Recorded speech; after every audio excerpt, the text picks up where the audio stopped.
pandemic has changed a lot of things, including visits to the doctor.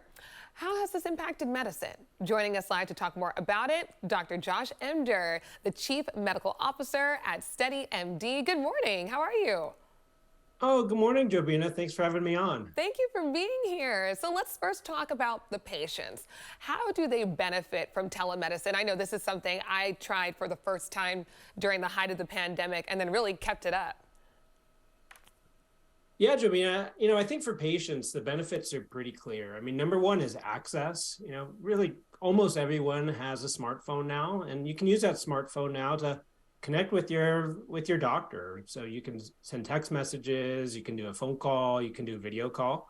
And other than access, it's convenient. People don't have to miss work. You can save that commuting time. You can skip the waiting room where during the pandemic, we were all exposed to germs. And not only that, during the pandemic, we saw that telemedicine is safe and effective, and we're able to manage many things that we previously thought required an in-office visit. But we're seeing that our healthcare professionals are really able to get a lot done remotely. Yeah, can you kind of delve into that a little bit of how this has helped doctors and maybe even which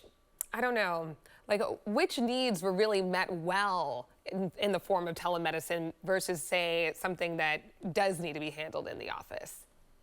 Yeah, no, great question. We've probably all seen the studies where primary care doctors have, they spend more than half of their day doing data entry and documentation. And Right. with telemedicine, our healthcare providers really have an opportunity to reimagine how care is delivered.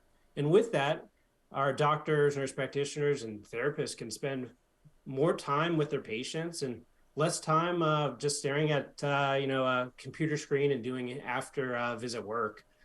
Another thing that it allows doctors like myself who are licensed in multiple states, I can take care of patients in medically underserved areas where there might not be a doctor in their small town or community who can take care of them at that time. Mm-hmm. What do you think should not be handled over a video call? And this is more so for the Yeah, patient.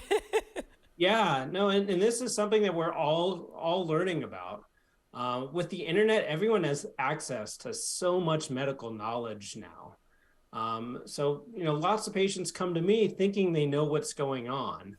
And they think they know what they need, but being able to have that access to real healthcare professionals to kind of make those tough decisions of where people need to go to get the care that they need at that time can be a difficult thing. So, for true medical emergencies where someone's unconscious or having chest pain or can't breathe, I think it's fairly obvious that the best step is to call 911 and get the paramedics there as soon as possible.